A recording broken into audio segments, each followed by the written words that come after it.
வணக்கம். இது கேள்விக்களம். கூட்டணி அமைக்கக்கூடிய முயற்சிகள் இறுதி கட்டத்தை நெருங்கிக் கொண்டிருக்கின்றன. திமுக கூட்டணியில் காங்கிரஸ் கட்சிக்கான இடப்பகிர்வு எந்தெந்த இடங்கள் என்பது மட்டும் இன்னும் முடிவாகவில்லை. மெகா கூட்டணியை அமைப்போம் என்று சொன்ன அதிமுக இன்றைக்கு அப்படியான ஒரு முயற்சியில் வெற்றி கைகூடாமல் ஒரு நெருக்கடிக்கு ஆளாகி இருப்பது போன்ற ஒரு நிலை இருக்கிறது. பாஜக அணிக்கு பாமக செல்லக்கூடும், நாளை அவர்கள் பாஜக அணியில் இணைகிறார்கள் என்பது உறுதிப்படுத்தப்படாத ஒரு செய்தி. அதிமுக அதை மறைமுகமாக உறுதிப்படுத்துகிறது. பாமகவோடு நாங்கள் பேச்சுவார்த்தை நடத்தவில்லை என்று திரு எடப்பாடி பழனிசாமி இன்று அறிவித்திருக்கிறார். ஏற்கனவே சிறிய கட்சிகளை வளைத்து சரத்குமார் போன்றவர்களை கட்சியில் சேர்த்து அந்த கட்சியை இணைத்து ஒரு அணியை உருவாக்கியிருக்கிற பாஜக இப்போது பாமகவையும் வளைத்திருக்கிறது.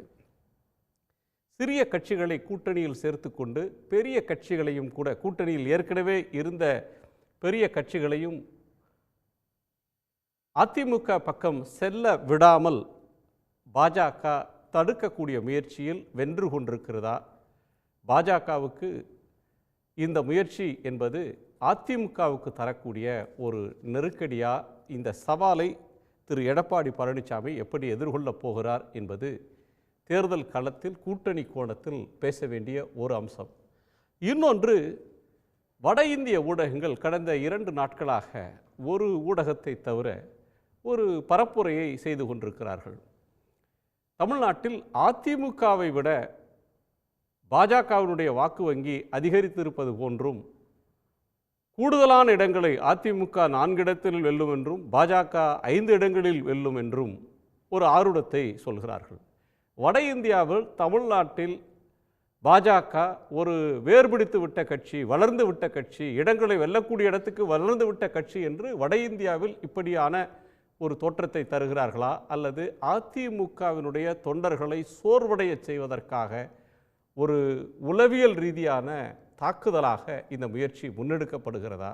நாம் விவாதிக்கப் போகிறோம். நம்மோடு அரசியல் விமர்சகர் திரு கலை அவர்கள், அரசியல் விமர்சகர் டாக்டர் சுமன் சி ராமன் அவர்கள், பத்திரிகையாளர் திரு TN ரகு, திமுகவினுடைய செய்தி தொடர்பாளர் வழக்கறிஞர் திரு ராஜீவ்காந்தி, இவர்களோடு விமர்சகர் திரு குமார் இணைய இருக்கிறார். உங்கள் அனைவருக்கும் வணக்கம். நான் ரகுனுடைய முதற் பார்வையை கேட்கணும். கூட்டணி அமைக்கிறது அப்படின்றது ஒரு பெரிய கலை. ஒரு பல கட்ட பேச்சுவார்த்தைகள் பகிரங்கமாகவும் திரைமறைவிலும் நடக்கும். ஒவ்வொரு கட்சிக்கும் அந்த கட்சிக்கு என்ன தேவை அப்படின்ற ஒரு கோணமும், பொதுவாக அந்த அணி எப்படி வெல்லப் போகிறது அப்படின்ற ஒரு கருத்தும், உடனடி பலன் என்ன, நீண்டகால நன்மை என்ன அப்படின்லாம் பலவிதமான கணக்குகள் ஒரு கூட்டணிக்கு பின்னாடி போடப்படும். திமுக கூட்டணியில் பிளவு வந்துடும், காங்கிரஸ் இதோ வெளியே போகிறது, பிசிக அதிமுகவோடு பேசி கொண்டிருக்கிறது, கம்யூனிஸ்டுகள் கதவை திறந்து வெளியே போகிறார்கள் என்று பலவிதமான வதந்திகள், ஊகங்கள், அரசியல் ஆருடங்கள் சொல்லப்பட்டு இன்றைக்கி அதிமுக மெகா கூட்டணி முயற்சி ஒரு தோல்வி அப்படின்னு இந்த நொடியில் சொல்ல முடியுமான்னு தெரியலை. எந்த இடத்துல இருக்குது? இதை எப்படி நீங்கள் பார்க்குறீங்க ரகு? குணா, இந்த தேர்தல் பாராளுமன்றத்துக்கானது. யூஸ்வலாக ஏடிஎம்கேக்கு பாராளுமன்ற தேர்தல் அவ்வளோ முக்கியம் கிடையாது. ஏன்னா அவங்க மத்தியில் ஆட்சியில் பங்கு பெறணும்னு பெருசாக ஆசையே காமிக்காத ஒரு கட்சி. இன் ரீசன்ட் டைம்ஸ் ஜெயலலிதா உயிரோடு இருக்கும்போது கூட அதுதான் நிலைமையாக இருந்தது. இல்லை, ஒவ்வொரு தேர்தலும் ஒரு கட்சிக்கு முக்கியம். என்னுடைய கட்சிக்கு என்ன வாக்கு வங்கி, என்னோட கட்சி எந்த இடத்துல பொசிஷன் ஆகுது, தமிழ்நாட்டில் நம்பர் 1 கட்சியாக இருக்கிறதா, நம்பர் 1 கட்சியாக இருக்கிறதா, என்னுடைய கட்சிக்கு என்ன வாக்கு சதவீதம்னு ஒவ்வொரு சின்ன கட்சியும் ஒரு தேர்தலையும் பரிசீலனை. நான் முடிக்கல 2வது பாகம் இருந்தது. அதாவது ஆனாலும் இந்த பாராளுமன்ற தேர்தலுங்கிறது ஏடிஎம்கே வரலாற்றில் ரொம்ப டிஃபைனிங்காக இருந்திருக்கு. 98ல் 96ல் ஜெயலலிதா அவர்கள் அடைந்த படு தோல்விக்கு அப்புறம் ஒரு நம்பிக்கை கீற்ற கொடுத்தது 98 லோக்சபா எலெக்ஷன். அதில் அவங்க அமைச்ச கூட்டணி, அதில் பிஎம்கே, எம்டிஎம்கே, பிஜேபி இவங்கெல்லாம் சேர்த்து அமைச்ச கூட்டணி, அவங்க வாங்கின சீட்ஸ் இல்லை. அதுதான் உண்மை. ஜெயலலிதாவை அரசியலில் இருக்க வச்சதே அதுதான் நான் சொல்லுவேன். ஏன்னா திரும்பவும் ஒரு படுதோல்வி அடைஞ்சிருந்தா அவங்க நம்பிக்கை இழந்திருப்பாங்க. அவங்க வந்து அந்த அவங்க திரும்ப நம்ம ஃபைட் பண்ணலாங்கிற நம்பிக்கையை கொடுத்தது அந்த தேர்தலுடைய ரிசல்ட்ஸ், அவங்க ஃபார்ம் பண்ண கூட்டணி. ஸோ அதே மாதிரி 2009லையும் அவங்க வாங்கின சீட்ஸ் வந்து 2011க்கு ஒரு கட்டியம் கூறின மாதிரி இருந்தது. அதனால இப்போ 2026ல் ஃபைட் பண்ணோம்னா அவங்களுக்கு நம்பிக்கையை இந்த 2024 எலெக்ஷன் தான் கொடுக்கணும். அவங்க ஆட்சியில் பங்கு பெறுறாங்களோ அதனால் இல்லையோ, அவங்களுக்கு நம்ம தான் டிஎம்கேக்கு பிரின்சிபல் ஆப்போசிஷனுங்கிற ஒரு நம்பிக்கையை இந்த எலெக்ஷன் ரிசல்ட்ஸ் கொடுக்கணும். அதில் அவங்க லூஸ் பண்ணிக்கிட்டு இருக்காங்க. இந்த பெர்செப்ஷன் பேட்டில் ஒன்று இருக்குது குணா, நீங்கள் சொன்னீங்க இந்த நேரேட்டிவ் பற்றி நான் அப்புறம் சொல்கிறேன். இந்த பெர்செப்ஷன் பேட்டில் அவங்க லூஸ் பண்ணிக்கிட்டு இருக்காங்க. அதாவது தேர்தலில் தோத்தா கூட தோத்துட்டோன்னு சொல்ல மாட்டாங்க, வெற்றி வாய்ப்பை இழந்தோன்னு சொல்லுவாங்க. தோல்விங்கிற வார்த்தையே வந்து அது ஒரு கசப்பான வார்த்தையாக அங்கே பயன்படுத்துவாங்க, அந்த ஈஃபுமிசமா. அந்த மாதிரி உங்களுக்கு கூட்டணி வரலன்னா கூட பரவாயில்ல, நீங்கள் வந்து மன்சூர் அலிகான் அவர்களோட பேச்சுவார்த்தை நடத்துனது பேட் ஆப்டிக்ஸ். அது மீட்டே பண்ணியிருக்க கூடாது. யாருமே இல்லாததுனால அவங்க வந்து மன்சூர் அலிகான் கட்சியோட பேச்சுவார்த்தை நடத்துகிறாங்கங்கிற பேச்சு வந்து சாதாரணமாக சும்மா பாலிடிக்ஸை பார்க்குற எல்லாருக்குமே வந்து அந்த மனசில் தோணுது. என்னப்பா அது பிஎம்கே வருதுன்னு சொன்னாங்க, டிஎம்டிகே வருதுன்னு சொன்னாங்க, டிஎம்கே கூட்டணியில் நீங்கள் சொல்கிற மாதிரி இருக்கிற கட்சிகளாம் உடச்சிட்டு வர போகிறாங்கன்னு சொன்னாங்க, யாருமே வரல. கடைசியில் மன்சூர் அலிகானோட பேச உட்காந்துட்டாங்களே அப்படிங்கிறது வந்து ஒரு பேட் அட்வர்டைஸ்மெண்ட், பேட் பிஆர். அதை வந்து இப்படி அவங்க ஏடிஎம்கே பண்ணாங்கன்னு தெரியல. அப்புறம் நீங்கள் சொன்ன நேரேட்டிவ்க்கு வரேன் குணா, வந்து 18% பிஜேபிக்கு ஓட்டுன்றாங்க. அதாவது பிஎம்கே அந்த அலையன்ஸுக்கு வருமானு தெரியறதுக்கு முன்னாடி எங்கேருந்துப்பா 18% வரும், அதை சொல்ல மாட்டேங்கிறாங்க. எப்படி வரும் பிஜேபிக்கு 18%? Even before PMK join the alliance. இப்போ வந்து 5 சீட்டுன்றாங்க. இந்த நேரேட்டிவ் பில் பண்ணுறதெல்லாம் பார்த்தா ஒரு கூட்டணி, அதாவது நான் வந்து கூட்டணி கட்சிகளை மட்டும் சொல்ல, மீடியா, நார்த் இந்தியன் மீடியாலாம் சேர்ந்து ஒரு பிம்பத்தை கட்டமைச்சு டிஎம்கேக்கு ஆல்டர்னேட்டிவ் இவங்க தான், பிஜேபி தான், அல்லது பிஜேபி தலைமையில் உள்ள அணி தான் அப்படின்னு சொல்கிறதுக்கான ஒரு சதித்திட்டமோ எனக்கு தோணுது.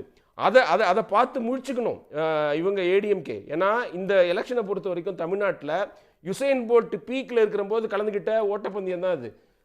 தங்கப்பதக்கம் யாருக்குன்னு தெரிஞ்சிருச்சு. 2வது இடம் யாருக்கு, அதற்கான போட்டி. 2026 எலெக்ஷனில் தமிழ்நாட்டுடைய அரசியல் பாதை எப்படி இருக்க போகுது அதை தீர்மானிக்கக்கூடிய எலெக்ஷன். ஏடிஎம்கே டிஎம்கே, ஏடிஎம்கே டிஎம்கே. எவ்வளவு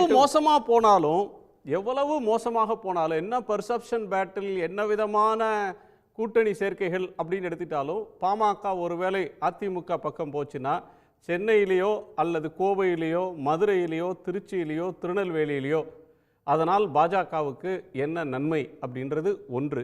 பெரம்பலூரில் பாரிவேந்தரோ அல்லது ஏசி சண்முகம் நிற்கிறதுனாலையோ, ஜி.கே. வாசன் கூட்டணியில் இருக்கிறதுனாலையோ அவர்களுக்கு என்ன நன்மை? பாமகவுக்கு விழுப்புரத்தில் பிஜேபியோட சேர்ந்து கூட்டணிக்கு சேர்றதுனால பிஜேபிக்கு தருமபுரியில் அவங்களுக்கு என்ன வாக்கு இருக்குது, சிதம்பரத்தில் என்ன ஓட்டு இருக்குது, அவங்களுக்கு என்ன நன்மை இருக்குது? இந்த அலையன்ஸ் எப்படி பார்த்தாலும் 2 பேரும் வலுவாக இருக்கிற நேரத்தில் அதிமுகவும் பாமகவும் சேர்ந்தால் தருமபுரியில் ஒரு கடும் போட்டியை தர முடியும், சேலத்தில் ஒரு போட்டியை நிறுத்த முடியும், சிதம்பரத்திலையும் கடலூர்லேயும் ஒரு போட்டியை நிறுவ முடியும், விழுப்புரத்தில் ஒரு டஃப் ஃபைட்டை கொடுக்க முடியும் அப்படின்றது வேற. அங்கே வந்து பிஜேபி ஒரு பெரிய நான் என்டிட்டி, ஒரு பெரிய அளவில் வளராத ஒரு கட்சி. அப்படி இருக்கும்போது அதிமுகவை எப்படி அண்டர் எஸ்டிமேட் பண்ணுறாங்க? எக்ஸாக்ட்லி. பெர்செப்ஷன் பேட்டில் அப்படின்னு சொன்னால் கூட ஒரு பெர்செப்ஷனே எல்லாவற்றையும் தீர்மானிச்சிருமா? அதிமுக வந்து எவ்வளோ மோசமாக போனாலும் அந்த கட்சிக்கு வந்து ஒரு அடிப்படையான வாக்கு வங்கின்னு உண்டு இல்லை? இல்லை, இப்போ அதுதான் அந்த பிஜேபியோட ஆம்பிஷனையும் அவங்க எடுத்து வைக்கிற முறையும் அவங்க பின்பற்றுற முறையும் தான் நீங்கள் அதை சொல்லி ஆகணும். இப்போ வந்து அவங்க வந்து ஒரு பிம்பத்தை உருவாக்கி இருக்கிறாங்க. நீங்கள் இந்த கருத்து கணிப்பு இல்லாமல் பிஎம்கேவை வந்து ஏன் வந்து நீங்கள் ட்விஸ்ட் பண்ணியிருக்காதுன்னு நினைக்கிறீங்க? இப்போ 18% நம்ம வரத்துக்கு முன்னாடியே பிஜேபிக்கு கிடைக்கும்னா அப்புறம் அந்த அணிக்கு நம்ம போகலாமா அப்படின்னு நினைக்க தானே தோணும். நீங்கள் சொன்னது 100% அனுபவம். டாக்டர் ராமதாஸ் வந்து மருத்துவர் டாக்டர் ராமதாஸ் ஐயா வந்து பல தேர்தல்களை பார்த்தவர், கலைஞர் ஜெயலலிதா மாதிரியான சீனியர் லீடர்ஸே காக்க வைத்தவர், நல்ல டெஃப்டாக டீல் பண்ணவர். அவருக்கு வந்து கல நிலவரம் என்ன, கருத்து கணிப்பை பார்த்து மயங்கி போகக்கூடிய லீடராக அவருக்கு வந்து இவங்க 18ன்னு சொன்னால் அவர் அப்படியே நம்பிடுவார், 23ன்னு சொன்னால் ஓஹோ அதுதான் நிஜம் போல் இருக்குன்னு நம்பிடுவார், 25ன்னு சொன்னாங்கன்னா அது உண்மையிலே 25 தானா அப்படின்னு நம்பக்கூடிய தலைவர் இல்லை. அவருக்கு கல யதார்த்தம் மற்ற எல்லாரை விட நல்லா தெரியும். தினந்தோறும் மக்களையும் தொண்டர்களையும் சந்திக்கிறவர். அவருக்கு என்ன தெரியாதா என்ன? இல்ல ஆக்சுவலா இந்த இதெல்லாம் ஸ்வே ஆயிடுவாரா என்ன?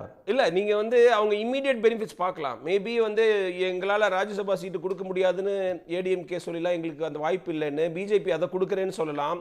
அப்புறம் அவங்க தான் வந்து ஆட்சி அமைப்பாங்கங்கிறது எல்லாருமே கிட்டத்தட்ட ஒத்துக்கிட்ட ஒரு விஷயம் ஆயிடுச்சு சென்ட்ரல்ல. அதனால ஏதோ மினிஸ்ட்ரி போஸ்ட் கொடுக்கலாமா அப்படின்னு கொடுக்குறோம் அப்படின்னு ஏதாவது உறுதிமொழி கொடுக்கலாம். நீங்க ஆக்சுவலா பாத்தீங்கன்னா நீங்க சொன்ன பாயிண்ட் வேலிட். நீங்க வந்து ஏடிஎம்கே வந்து வட மாவட்டங்கள்ல வீக்கா இருக்குது.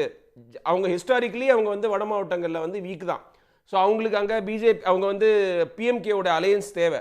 நீங்கள் 2021 ஏன் வந்து அந்த உள் இடஒதுக்கீடு கொடுத்து அவசர அவசரமாக சட்டத்தை ஏற்றி திரு எடப்பாடி பழனிசாமி வந்து அந்த முடிவு எடுத்தாருன்னா, அவருடைய தொகுதியிலேயே எடப்பாடியிலேயே வந்து 96 வந்து ஜெயிச்சிருக்காங்க பிஎம்கே.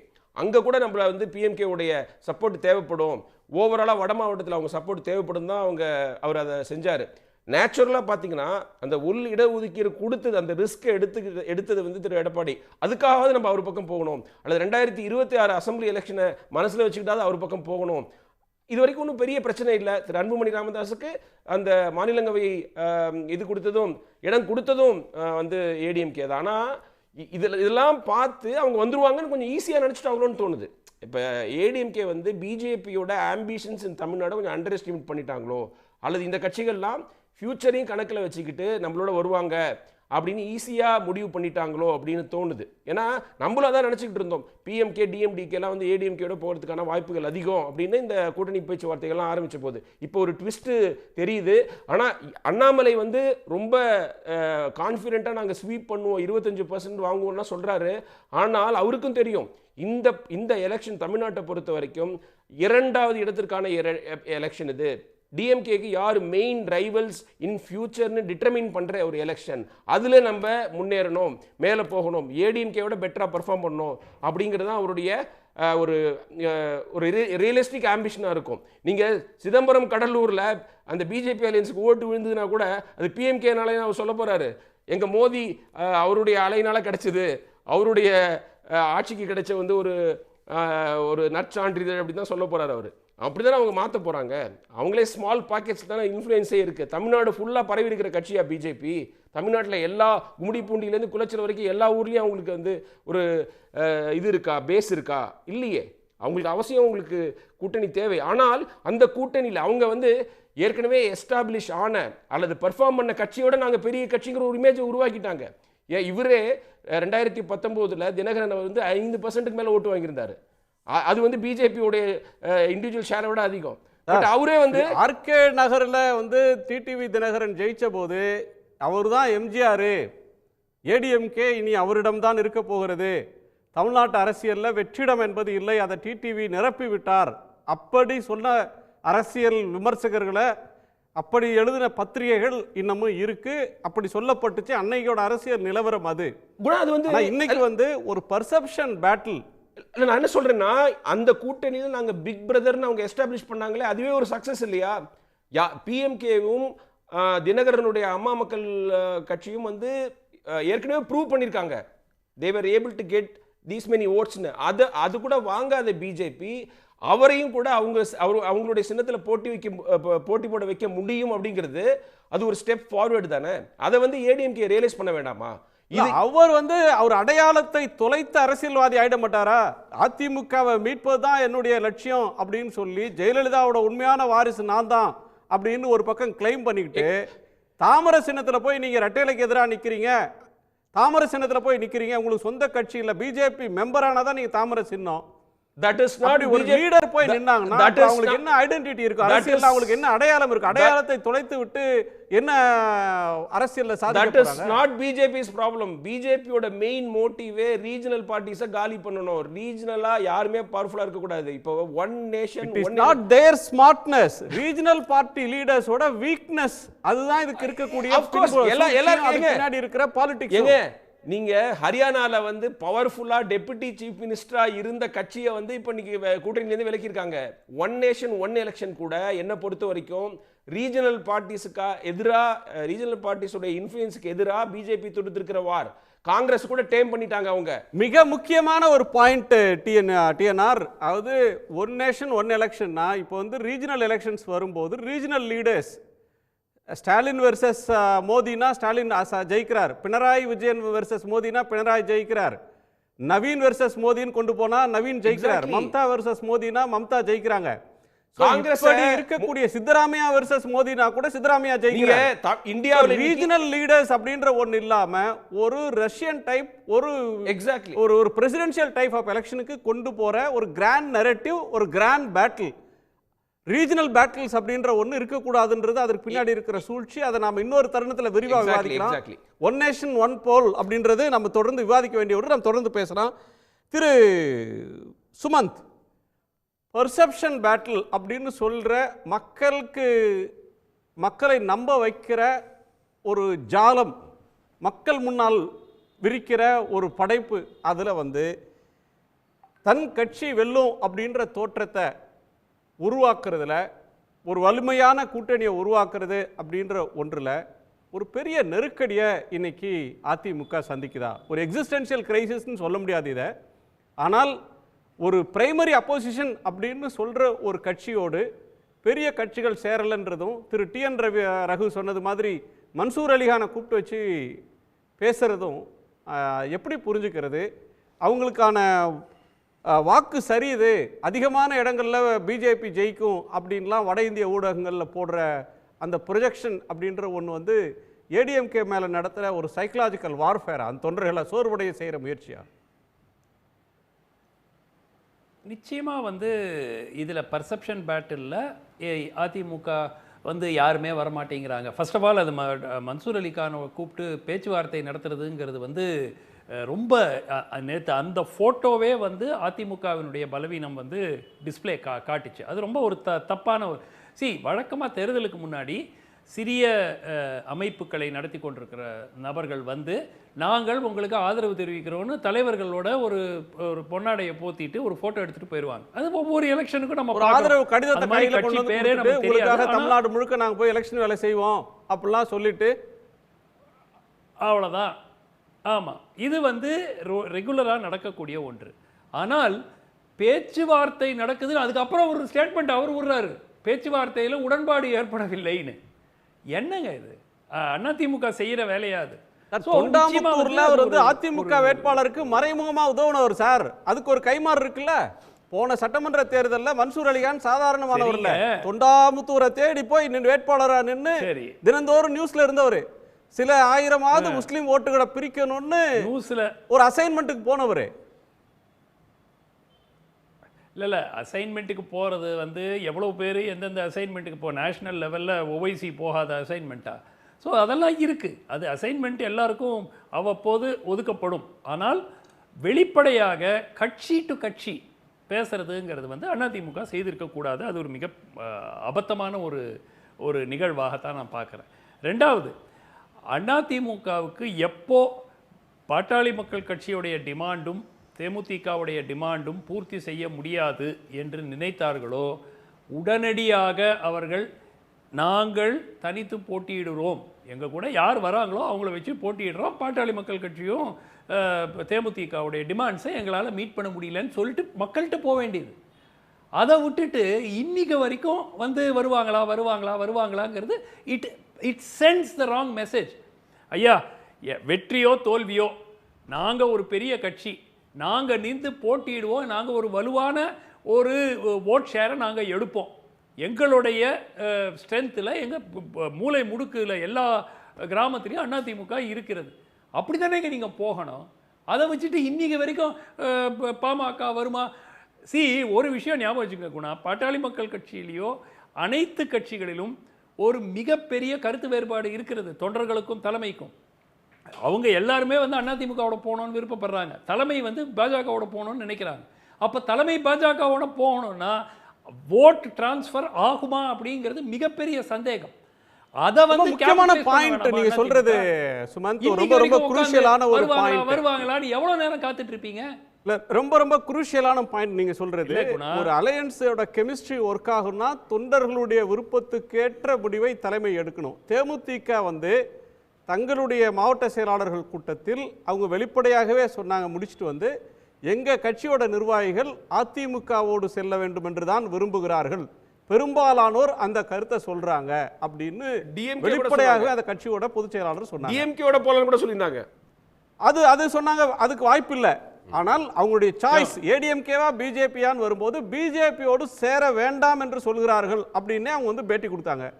ஆனால் பாமகவோட பொதுக்குழுவில் அப்படி யாரும் பேசினதா தெரியல, தொண்டர்களுடைய கருத்து பகிரங்கமாக கேட்கப்பட்டதான்னு தெரியல. ஆனால் கூட்டணியை யாரோடு என்பதை பாமகவோட நிறுவனர் டாக்டர் ராமதாஸ் ஐயா அவர்கள் முடிவு செய்து கொள்ளலாம் அப்படின்னு அவருக்கு அந்த பவரை கொடுத்துட்டு அந்த எபிசோட முடிச்சிட்டாங்க. பாமக தொண்டர்களுடைய விருப்பமும் பிஎம்கேவா ஏடிஎம்கேவா, உங்க அண்டர்ஸ்டாண்டிங் என்ன திரு சுமந்த்?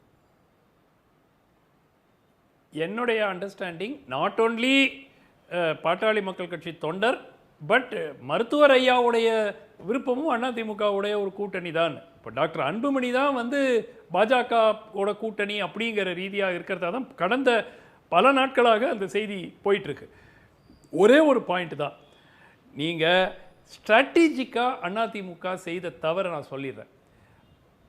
இப்போ அதிமுகவுக்கு நாங்கள் தனித்து போட்டியிடுகிறோம், நாங்கள் வந்து இந்த ஸ்டேஜுக்கு மேலே எங்களால் பேரம் செய்ய முடியாது, நாங்கள் வலுவான கட்சின்னு போய் மக்கள் முன் விட்டாங்கன்னா அவங்க வந்து இந்த தேர்தலில் யாருமே அதிமுக 30 இடம் ஜெயிக்குங்கிறது நினைக்கல. அவங்களுக்கே தெரியும் அது. அவங்களுடைய இது ஒரு 25% ஓட் ஷேர், 30% ஓட் ஷேர் எடுத்து 10% பிஜேபியோட கூடுதல் ஓட் ஷேர் வாங்கணும் பிஜேபி கூட்டணியோட. அதை பூர்த்தி செய்வது அவர்களால் முடியும்.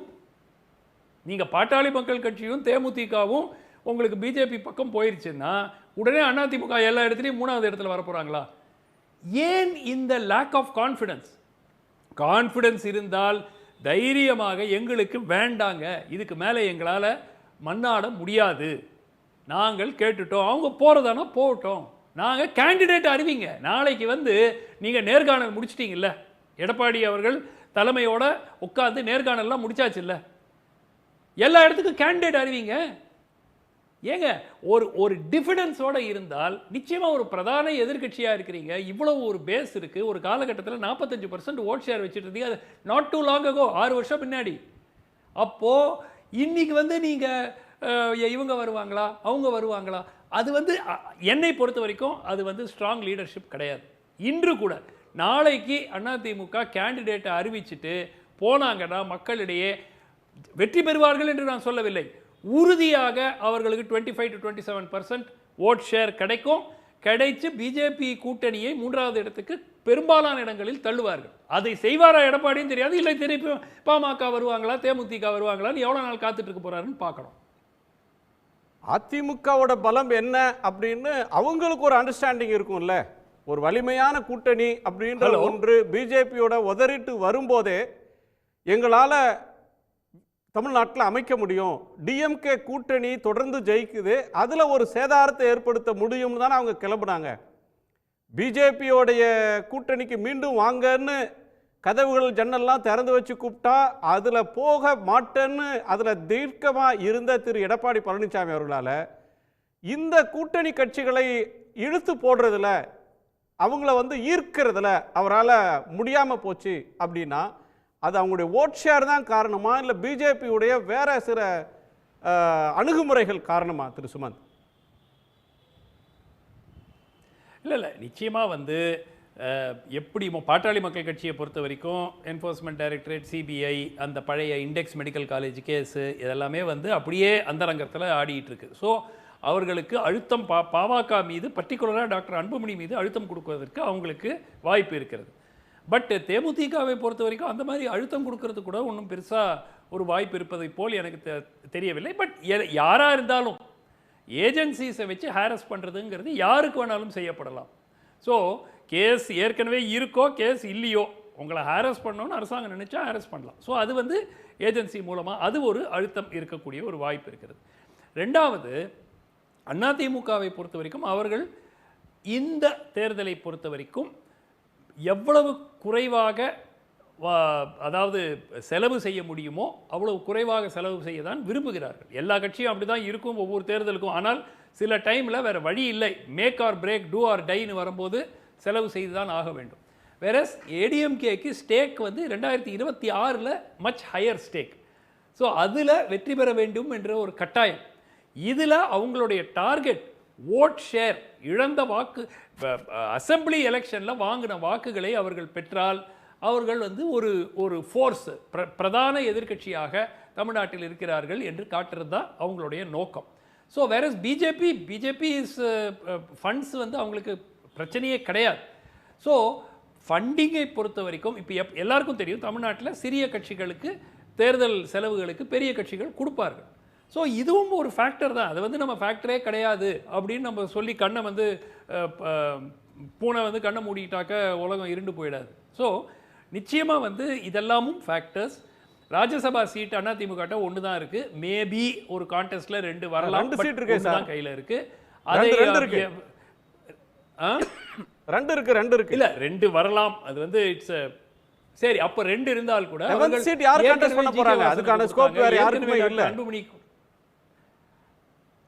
இல்ல எத்தனை முறை அவங்க அலைன்ஸுக்கே கொடுத்துட்டு இருப்பாங்க, அவங்க கட்சிக்காரங்களுக்கு கொடுக்க வேண்டாமா? சோ போன முறையே தமிழ்நாட்டுக்கு கேபிஎம் கொடுத்தாங்களே சார். ராஜ்யசபா அவர்கள் கொடுக்க மாட்டாங்க. கொடுத்தாங்க ஏங்க, சொந்த கட்சிக்கு தானே பெரும்பாலான இடங்களை கொடுக்கணும். எதுக்குங்க கூட்டணி? அதுவும் ஒரு எலெக்ஷன்ல, அந்த எலெக்ஷன் முக்கியம். ஏன்னா எடப்பாடி அரசாங்கத்தை காப்பாற்றிய எலெக்ஷன். அதில் தோத்துருந்தாங்கன்னா பெரிய பிரச்சனை ஆயிருக்கும். ஸோ அந்த டைமில் அந்த மாதிரி ஒரு அலையன்ஸில் அதுக்கு ஒத்துக்கிறதெல்லாம் வந்து அது வேற. ஆனால் இன்றைய சூழலில் இதில் stakes for AIADMK are not as high. அவங்க ஸ்டேக்ஸ் ஏன் ஹையாக இருக்குன்னா பிஜேபியை விட அவங்க அதிகமாக வாங்கணும். ஸோ இதில் திமுக கூட்டணி கிட்டத்தட்ட பெரும்பாலான இடங்களில் வெற்றி பெறப் போகிறது. ஆனால் இவங்க சில எனக்கு புரியாத புதிராக இருப்பது, ஏன் இவ்வளவு பலவீனமாக அதிமுக தன்னை காட்டிக்கொள்ள வேண்டும்? நீங்க பலவீனமா இருந்தா நீங்க பலவீனமாக காட்டிக்கொண்டதா நீங்க கருதலாம்.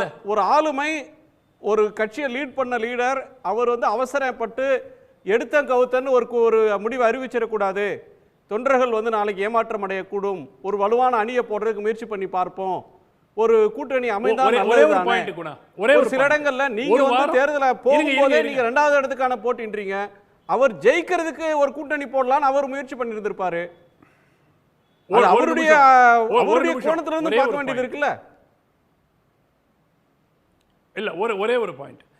என்னை பொறுத்த வரைக்கும் நான் ஒன்று கேட்குறேன். நீங்கள் ஃபஸ்ட்டு 2-3 வீக்ஸ் பேச்சுவார்த்தை நடந்து கொண்டிருக்கிறதுன்னு சொன்னாங்களா? ஒரு 2 வாரம் 2.5 வாரம் பேச்சுவார்த்தை நடந்து கொண்டிருக்கிறது. பாட்டாளி மக்கள் கட்சியினுடைய சட்டமன்ற உறுப்பினர்கள் எல்லாம் வந்து அதிமுக தலைவர்களை சந்திச்சாங்களா இல்லையா? நடந்துச்சு இல்லையா? சிவி சண்முகம் போய் மருத்துவர் ஐயாவை போய் பார்த்தாருல்ல, தைலாபுரத்தில் பார்த்தாரா இல்லையா? 2 முறை பார்த்த படம் அதிகாரப்பூர்வமற்ற முறையில் பகிரப்பட்டது. கூட்டணியே முடிவாயிடுச்சுன்னு பேச்சு. நாளைக்கு பேச போறாங்க, நாளைக்கு உடன்பாடு கையெழுத்து ஆகுதுன்னு கேட்கிறேன். திரு அன்புமணி அங்க போனாரு, அப்படி யாரும் பேசல. அது எல்லாமே வதந்தி. நாங்க சொல்றோம், 1 வாரம் கழிச்சு சொல்றோம், போங்கப்பான்னு முடிச்சிட்டாரு அவரு. ஆமா, கரெக்ட். ஆனால் எல்லோருக்கும் தெரியும் தட் இன்ஃபார்மலா டாக்ஸ் வந்து போயிட்டு இருந்துச்சு. அதே மாதிரி தேமுதிகவோட அஃபிஷியலா டெலிகேஷனே போய் சந்திச்சுட்டு பேச்சுவார்த்தை நடத்தினாங்களா இல்லையா? சந்திச்சாங்க. ஸோ இப்போ இந்த மாதிரி நடந்த பிறகு உங்களுக்கு 1 வாரம் ஆகிறது, 2 வாரம் ஆகிறது, 3 வாரம் ஆகிறது. எதிர் அணியில் அவங்க சேர போகிறாங்கங்கிற செய்தி வரும்போது ஒரு வலுவான தலைமை என்ன செய்யணும்? Throw down the gauntlet. என்ன ஆகும்? ஸோ எனக்கு அதுதான் வந்து திரு எடப்பாடி வந்து ஏன் செய்ய தயங்குகிறார். சரி, ஒரு தேர்தலை தயக்கத்தோடும் பயத்தோடும் பலவீனத்தோடும் அணுகிறாங்க. மாறாக போர்க்களத்துக்கு போகும்போது ஒரு வேகமும் வீரமும் வேணும். போர்க்களத்துக்கான ஜெய பேரிகையை அண்ணாமலை ஒரு நிமிஷம் குணா, அண்ணாமலை சொல்றாரு பாருங்க, 25% ஓட் we will get சொல்றாரு. 25% அவர் 30 கூட சொல்லலாம் சார். 30 கூட சொல்லலாம். தொடர்ந்து பேசலாம். போல் கூட 25% ஓட் ஒரு போல் கூட கொடுக்கல. 14% வாங்குவாங்கன்னு சொல்லும் போதே 5 சீட் எம்பி சீட் ஜெயிப்பாங்கன்னு சொல்ற ஒப்பீனியன் போல தமிழ்நாடு பார்த்துக்கிட்டு இருக்கு சார். ஆமா, பட் இல்ல நான் எதுக்கு சொல்றேன்னா, அந்த ஒப்பீனியன் போல, அதுவும் இந்த மாதிரி ஒப்பீனியன் போல கொடுக்காத ஒரு வாக்கு சதவிகிதத்தை உறுதியாக நாங்கள் ஜெயிப்போம்னு அண்ணாமலை சொல்லியா? அப்ப ஏன் இவ்வளவு ஒரு வாக்கு வங்கியை வைத்துக் கொண்டிருக்கிற தலைவர் வந்து இவ்வளவு ஹெசிடேட் பண்றாருன்னு புரியல சார். தமிழ்ல ஒரு நல்ல பழமொழி இருக்கு, பருப்புக்கு என்ன இருக்கிற கரண்டியை கொஞ்சம் பத்திரமா கையாளணும்னு இருக்கு சார். திரு ராஜீவ்காந்தி, உங்க பார்வை இதில் என்ன? அன்பு நண்பர் பத்திரிகையாளர் ரகுவும் சுமன் சி சாரும் மன்சூர் அலிகானோட பேச்சுவார்த்தை நடத்திட்டார் எடப்பாடின்னு சொல்லி கோவிச்சுக்கிறாங்க. எனக்கு அது ஒரு மாற்று கருத்து இருக்கு. ஏன்னா எந்த நாளில் பேச்சுவார்த்தை நடத்திருக்காரு தெரியுமில்ல? முந்தின நாள் நைட்டு தான் சிஏ வந்து சிட்டிசன் அமெண்ட்மெண்ட் ஆக்ட் இந்தியா முழுக்க நடைமுறைக்கு வரும் அப்படின்னு சொன்னோன்னே உடனே திராவிட முன்னேற்ற கழகம் வந்து நாங்கள் சொன்னோம், இந்த ஆக்ட் வர்றதுக்கு எடப்பாடியுடைய துரோகம் தான், எடப்பாடியுடைய 11 பேர் பாராளுமன்ற உறுப்பினர்கள் ஓட்டு போட்டதுனால தான் ராஜ்யசபாவில் வந்துருச்சுங்கிற நாங்கள் அந்த உண்மையை மக்கள் மன்றத்தை கொண்டு போனோம். யாரோ காலையில் சொல்லியிருக்காங்க, தலைவரே ஒரு பெரிய ராஜதந்திரம் இருக்குது, நம்ம இஸ்லாமியருக்கு துரோகம் மட்டும்னு பேச்சு நடக்குது, இப்போ இஸ்லாமிய பேரை தாங்கி மன்சூர் அலிகான்ட்ட பேச்சுவார்த்தை நடத்துனீங்கன்னா இதெல்லாம் மறந்து போயிருன்னு யாரோ ஒரு நல்ல அட்வைசர் வந்து அவருக்கு அட்வைஸ் கொடுத்துருக்காங்க. ஸோ அவர் வந்து அதை சிஏயில் நாங்கள் வந்து துரோகம் பண்ணல, பாருங்கள் மன்சூர் அலிகானே எங்களுடைய பேச்சுவார்த்தைக்கு வந்துட்டாருன்னு வந்திருக்காரு. நாளைக்கு ரஹீம், அலாவுதீன் இப்படி யாராவது வருவாங்க. அது உண்மையிலேயே அதிமுக நிலையை பார்த்துற போது 2 ஆண்டுகளுக்கு முன்பு நம்ம வாதங்களை பேசிக்கிட்டோம். எல்லாருமே சொன்னோம், ஒரு திராவிட கட்சி இப்படி பாஜக என்ன செய்யுங்கிறது இன்றைக்கி வந்துருச்சு. இன்றைக்கி மாண்புமிகு முன்னாள் முதலமைச்சரை இன்றைய எதிர்க்கட்சி தலைவரை பாஜகவுடைய தலைவர் அண்ணாமலை அறவேக்காடு கண்டுபிடிச்சிக்கிறார். நம்ம எல்லாமே பார்க்குறோம், ஒரு அறவேக்காட்டுத்தனமாக இருக்காருங்கிறார். அப்போ இத்தனை நாள் கூட்டணி கட்சியோட பேச்சுவார்த்தை நடத்தியவர், இத்தனை நாள் நாங்களாம் ஒன்றாக இருக்கோம், நாங்கள் தான் ஆட்சி அமைக்க போகிறோம் பேசினவர், நீங்கள் அறவேக்காடு சொல்கிறாருன்னா இதைத்தான் பாஜக கடந்த காலத்தில் செய்திருக்கிறது. இப்போ ஒன்று பாமகவுக்கு வந்து ஏன் பாமகவுக்கு தேமுதிகவுக்கு நிலம் வந்திருக்கு, பாமகவும் தேமுதிகவும் திமுக பக்கம் வந்தால் அவர்களால் வெற்றி பெற முடியும் நம்பிக்கை இருக்குது. ஆனால் இந்த கூட்டணியில் கடந்த கால அனுபவங்கள் கொள்கை ரீதியாக பாமக உள்ள வர முடியாத சிக்கல் இருக்க போது அப்போ அதிமுக கூட்டணியிலிருந்து தோக்குறதுக்கு ஏற்கனவே நம்ம எம்பியாக தான் இருக்கோம், ஒரு ராஜ்யசபா சீட்டில் எம்பியாக இருக்கோம், அப்படி இருந்து நம்மளுக்கு அமைச்சர் பதவி கொடுக்கல, இருந்தாலும் பரவாயில்ல நம்முடைய பழைய கேஸ் ரெக்கார்டெல்லாம் காப்பாற்றிக்காங்க நிலையில் தான் பெருமரியாதைக்குரிய அன்புமணி ராமதாஸ் அவர்கள் போயிருப்பார்னு நான் நம்புகிறேன். நான் இந்த இடத்துல சொல்ல வேண்டியது, அதிமுகங்கிறத தாண்டி பாஜக எதையும் செய்யும் என்பதுக்கு இதான் உதாரணம். நீங்கள் சுமன் சார் ரொம்ப அழகாக சொன்னார், ஏஜென்சிகளை வைத்து மிரட்டுகிற வேலை. நீங்கள் 2014 மட்டும்தான் மோடியுடைய தேர்தல் வெற்றி, அந்த வெற்றியில் பல பொய்கள் இருந்தது. என்ன சொல்ல போனால் அதை வெளிநாட்டு பணங்களுக்கு கருப்பு பணங்களை வந்து நாங்கள் கும்மிக்க போகிறோம்னு சொன்னார். ஆனால் இன்றைக்கி பாஜகவுடைய ஆதரவு பெற்ற இந்தியாவுடைய உச்சநீதிமன்றத்துடைய வழக்கறிஞர் சங்க தலைவராக இருக்கிற சொல்கிறாரு, தேர்தல் பத்திரங்களை வெளியிட்டால் வெளிநாட்டிலிருந்து இன்வெஸ்ட்மெண்ட் வராது, அந்த இன்வெஸ்ட்மெண்ட்டுக்கும் இப்போ பாஜக என்ன சம்மந்தம் இருக்குது? அப்போ வெளிநாட்டில் இருக்கக்கூடிய எங்களுக்கு தெரிந்து சந்தேகப்படுறோம், யாரெல்லாம் தேடப்படுகிற குற்றவாளியாக இருந்தாங்களோ, இந்தியாவிலிருந்து கருப்பு பணத்தை வெளியில் கொண்டு வச்சுருக்காங்கன்னு சொன்னாங்களோ, அவங்களெல்லாம் பாஜகவுக்கு பணம் கொடுத்துருக்கார்களோ எங்கள் எண்ணம் இருக்கிறது.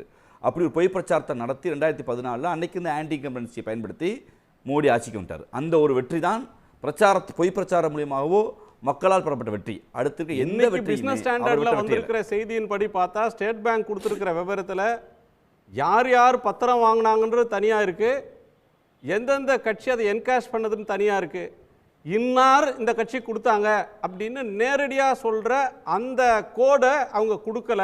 இல்லை பிஸ்னஸ் ஸ்டாண்டர்ட் இன்னைக்கு எழுதியிருக்கு. இல்லை அது வந்து ஊடகங்களுக்கு வரல, நீதிமன்றத்துக்கு வந்திருக்கு, ஊடகங்களுக்கு பொது வழியில் வரல. ஆனால் வாங்கின பாஜகவுக்கு தெரியும்ல, அதாவது லலித் திருமூட்டை வாங்கினோமா இல்லை மலையாட்டை வாங்கினோமான்னு வாங்கின பாஜகவுக்கு தெரியும். மடியில் பயம் இருக்கிறதுனால தான் வழியில் பயம் இருக்குது. இது வெளியே வந்துட்டு என்ன அம்பலப்பட்டுருவோமே, சுவிஸ் வங்கியிலேருந்து கருப்பு பணத்தெல்லாம் வீட்டுக்கு கொண்டாந்து தலைக்கு 15 லட்சம் போடுறது தான், ஆனால் வாங்கி கொண்டா நம்ம பாக்கெட்டில் வச்சிட்டோமே அப்படிங்கிற பயம் பாஜகவுக்கு இருக்குது. அதனால தான் இவ்வளவு ஒரு பிரச்சனை.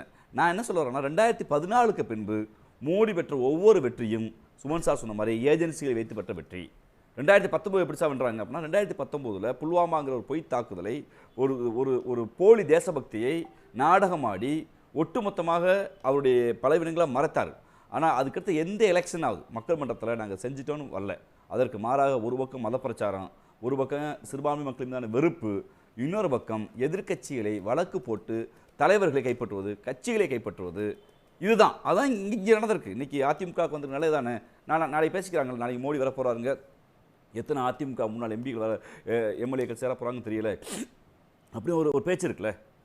இப்போ இந்தியா முழுக்க இவரோட கூட்டணி வைத்திருந்த கட்சிகள் இன்றைக்கி யாருமே இல்லை. ஆனால் கூட்டணியோடு பேச்சுவார்த்தை நடத்திய அந்த கட்சியில் பல தலைவர்கள் பாஜக இருக்காங்க. காரணம் என்னென்னா, தோள் மேல் கை போட்டு தன்னை நம்புகிற தோழர்களுக்கு துரோகம் செய்கிற அந்த வேலையை பாஜக மிக தெளிவாக இருக்கிறது. ஒன்று வழக்கின்படியோ இல்லை பதவி ஆசையின்படியோ நீ கட்சியை உட. இது வரைக்கும் நீங்கள் பாஜகவுடைய ஆட்சி பல்வேறு மாநிலங்கள் இருக்குது. தேர்தல் மூலம் வென்றுட்டேன்னா எனக்கு தெரிஞ்சு குஜராத்தும் உத்தரப்பிரதேசம் தவிர மற்ற அத்தனையிலுமே ஒன்று கட்சியை உடைச்சு, இல்லை எம்பிக்களை விலைக்கு வாங்கி, இல்லை முன்னாள் எம்பிக்களை பேரம் பேசி இப்படி கொல்லைப்புறத்தில் தான் பாஜகவுடைய ஆட்சி இந்தியா முழுக்க வியாபித்துச்சு. ஒரே ஒரு ஸ்டேட் சொல்லுங்கண்ணே இல்லைங்க சரியாக வென்றாங்கன்னு. நீங்கள் கர்நாடகம் தொடங்கி கோவா தொடங்கி இல்லை நீங்கள் இருக்கிற பீகார் தொடங்கி அத்தனையும் பிரச்சனை. எனக்கு தெரிஞ்சு உத்தரப்பிரதேசமும் குஜராத்தை தவிர இவர்கள் நேர்மையாக எங்கேயுமே வெல்லலை. எல்லாமே ஏதோ ஒன்று. அதாவது கடைசியாக வந்து ஹரியானா உட்பட நீங்கள் பாருங்களேன், இங்கே எங்கேயுமே இன்றைய கூட்டணி முடிவுக்கு வருவோம். இல்லை இன்றைய கூட்டணி முயற்சிகளுக்குள்ள போவோம். இல்லை இந்த முயற்சியில் வந்து நாங்கள் அதாவது மன்சூர் அலிகானோட பேச்சுவார்த்தை நடத்தி அதிமுக கண்டிக்கலாம் சொல்ல முடியும். நாங்கள் அதாவது இந்த தலைப்புக்குள்ள திராவிட முன்னேற்ற கழகம் வந்து நாங்கள் இதைத்தான் சொன்னோம். ஐயா பழனிசாமியை பார்த்து அன்றைக்கி திராவிட இயக்கமாக சொன்னோம். கழுத தேஞ்சு கட்டணம் மாதிரி மாறுது, கொடியில் பேர் இங்கே அண்ணாவுடைய படத்தை வச்சுருக்கீங்க, அண்ணாவின் படத்துக்கு பிறகு அமித்ஷா படத்தை வச்சிடாதீங்கன்னு சொன்னோம். கேட்கல. ஒரு ஆரோக்கியமான போட்டி இங்கே இருந்திருக்கும். அப்போ நாங்கள் பல முறை சொன்னோம், ஆனால் அவங்க கேட்கல. அப்போ என்ன சொன்னாங்க, இல்லை நாங்களாம் யார் தெரியுமா, நீங்கள் யாருன்னு நீங்கள் தெரிஞ்சிருச்சு, உங்கள் நிலை என்னன்னு தெரிஞ்சிருச்சு. அதாவது ஒரு பரிதாபத்துக்குரிய கட்சியாக மாறிடக்கூடாதுன்னு நாங்கள் சொல்கிறோம். ஆனால் இன்றைக்கி பாருங்கள், வட இந்திய ஊடகங்களில் பல பேரை விலைக்கு வாங்கி, இன்னும் சொல்லப்போனால் தமிழ்நாட்டுடைய கல யதார்த்தம், எத்தனை பூத்துன்னு பாஜக தெரியாது, எத்தனை எங்கெங்கே கிராமங்களுக்குன்னு தெரியாது, இங்கே இருக்கக்கூடிய PLA 2 தெரியாது, இங்கே இருக்கக்கூடிய இந்த பாகமோகரை பற்றி எவ்விதமே தெரியாது. ஆனால் 23% நாங்கள் வாங்கிடுவோங்க, நாங்கள் 30% வாங்கிடுவோங்க, ஏன் 100 கூட வாங்கட்டும். ஆனால் கலை யதார்த்தம் தெரியாமல் ஒரு ஊதி பெருக்கப்பட்ட ஊடக பின்பத்தை வைத்துக்கொண்டு தமிழ்நாட்டில் வென்று வெல்லாமல் எண்ணுகிறார்கள். தமிழ்நாடுங்க நிலம் அப்படிப்பட்ட நிலம் அல்ல. அதாவது திராவிட இயக்கத்தை ஆதரிக்காத, திராவிட இயக்கத்தின் மீது முரண்படுகிற பத்திரிகையாளர் ரகு போன்றவர்களும், திராவிட இயக்கத்தை நேரடியாக விமர்சி செய்கிற சுமன் சார் போன்றவர்களும் அவர்கள் அதிமுக மீது ஒரு கரிசன போக்கு இருக்குல்ல. காரணம் ஒரு திராவிட இயக்கம் பீப்புள் வெல்ஃபேர் மூவ்மெண்ட் இருக்கு, கொள்கையிலே எங்களுக்கு முரண்பாடு இருக்குங்க. ஆனால் பாஜகவுடைய பெரியாருக்கு ஆதரவாக திராவிட இயக்கத்தினுடைய அடிப்படை கொள்கைகளுக்கு ஆதரவாக TN ரகு பல இடங்களில் பேசியிருக்கிறார். அவர் ஒரு பாயிண்ட் கரெக்டாக சொல்றாரு. அதாவது ADMK எல்லாருக்குமான கட்சி, அவங்க வந்து பிரிவினைவாதத்தை ஏற்படுத்தி ஓட்டு வாங்குற கட்சி கிடையாது. எல்லாருக்கும், எல்லா மதத்துக்கும், எல்லா சாதியினருக்குமான கட்சி. அதனால இப்போ ஆக்சுவலி ஒன்னே மட்டும் சொல்லிக்கிறேன். என்னோட ஒரு கபடி ஒரு லெஜெண்ட் ஒருத்தர் ரீசெண்டாக கமெண்ட்ரியில் பேசிட்டு இருந்தாரு. அவர் சொன்னார், அண்ணே தமிழ்நாட்டை பொறுத்த வரைக்கும் DMK ADMK நன்மை நடக்கும், இவங்க அவங்கள குறை சொல்லுவாங்க, இவங்க அவங்க குறை சொல்லுவாங்க, ஆனால் வந்து மக்களுக்கு நல்லது நடக்கும்னே, இதானே நான் கிராமத்தில் பார்த்துருக்கேன் அப்படின்னாரு. அது ஒரு விதத்தில் உண்மைதான். அது இந்த இரண்டு பேருடைய கருத்து இருக்குல்ல. நீங்கள் நாராயணன் நினைக்க ஒரு எழுத்தாளர், திராவிடன் பார்ட்டின்னு சொல்லி ஒரு ஆங்கிலத்தில் எழுதப்பட்ட புத்தகம். அவர் சொல்கிறாரு, காவல் நிலையங்களுக்கு வெளியிலே பொதுவுடைமை இயக்கங்கள் கட்சி அலுவலகம் நடத்தும், அரசு அலுவலகங்களுக்கு வெளியிலே பொதுவுடைமை இயக்கங்கள் கட்சி நடத்தும், அதை விட நேரடியாக பாதிக்கப்படுற மக்களுக்கு ஒரு காவல் நிலையத்துக்கு போயோ அரசு அலுவலகத்துக்கு போயோ உதவுகிற மனப்பான்மை திராவிடன் பார்ட்டிக்கு இருந்துச்சு என்கிற ஒரு கட்டமைப்பை இந்த பீப்புள் வெல்ஃபேர் ஸ்கீம்களை பற்றி பேசினாங்கல்ல. அந்த அக்கறையில் ஏரியாக்குள்ள போகிறோம். அது நாம நாராயணன் எழுதுனது நம்ம தொடர்ந்து பேசலாம். ஒன்றே நிமிஷம். அந்த அக்கறையில் தான் சுமன் சாரு இன்னைக்கு ரகுவும் வர்றாங்க. இப்போ நாங்கள் இதைத்தான் கவலைப்பட்டோம். நாங்கள் ஏற்கனவே சொல்லப்பட்ட கவலையெல்லாம், நீங்கள் உங்கள் கட்சியை உங்கள் பதவி சுகத்திற்காக, முதலமைச்சருடைய பதவிக்காக, உங்கள் இரட்டலை சின்னத்திற்காக மோடி வாழ்க அமித்ஷா வாழ்க என்று ஒரு மதவாத அமைப்போடு நீங்கள் பங்கு போடுகிறீர்கள். புலித்தோல் போர்த்திய பசுவாக பாஜக இருக்கிறது, நீங்கள் கவனமாக என்று சொன்னால் அந்த எச்சரிக்கைக்கு வந்துட்டு தான் நான் பார்க்குறேன். அதுதான் மரியாதைக்குரிய மன்சூர் அலிகானோட பேச்சுவார்த்தை நடத்துகிற நிலைக்கு வந்துருச்சு. அப்படி சரி, பிஜேபி சம்பந்தமாக கூட்டணி கட்சியை கபலீகரம் செய்துவிடும் அப்படின்னு பிஜேபி சார்ந்து நீங்கள் வெளிப்படுத்தின எச்சரிக்கையை அதிமுக அலட்சியப்படுத்தினதுனால இன்னைக்கு பின்னடைவை சந்திக்குதுன்றீங்க. கலை அப்படித்தானா? அவங்க பாஜக தங்களை வீழ்த்த நினைக்கிறதுங்கிறத புரிஞ்சுக்கிட்டு தான் வெளியே வந்துட்டாங்க. ரெண்டு விஷயத்தில், இந்த கட்சியிலேருந்து வெளியேற்றப்பட்டவர்கள் எல்லாம் பிளவுபட்டவர்கள் அப்படின்னு சொல்லி அவங்களெல்லாம் ஒன்று சேருன்னு சொல்லி நாட்டாமை செய்ய விரும்பினாங்க. அது ஒன்று. இன்னொன்று என்ன பண்ணாங்க, இந்த தேர்தலில் நீங்கள் மோடியை ஆதரித்து பிரதமராக்கணும், சட்டமன்ற தேர்தலில் நாங்கள் வந்து அண்ணாமலையை முதல்வராக்கிறதுக்கு நீங்கள் உதவி செய்யணும்னு சொன்னாங்க. அதனால் இந்த 2-3 விஷயங்களால் தான் அவங்க புரிஞ்சுக்கிட்டு வெளியே வந்தாங்க. அதனால் அவங்க உஷாராக தான் இருக்கிறாங்க. நீங்கள் திமுக கொஞ்சம் உஷாராக இருங்க, அவங்க உஷாராக தான் இருக்கிறாங்க. ஒன்று, சுமந்த் அவர்கள் சொன்னார், அதிமுக தன்னை பலவீனமாக காட்டிக்கொள்கிறதுன்னு சொன்னார்.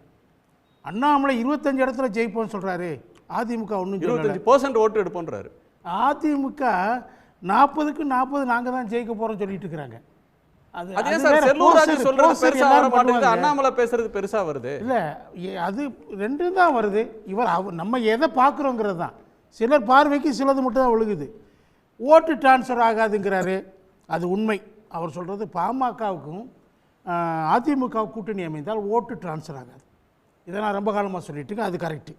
செலவு செய்ய தயங்குறாங்க. அவங்களுக்கு இந்த தேர்தல் வந்து ஸ்டேக்கில் இல்லை, அவங்க சட்டமன்ற தேர்தலில் தான் குறி வைப்பாங்க, இதை பற்றி அவங்க அவ்வளோ அக்கறை காட்டல, செலவு செய்யலைன்னு ஏதோ அதிமுகவினுடைய பொருளாளர் மாதிரி அவர் பேசுகிறாரு.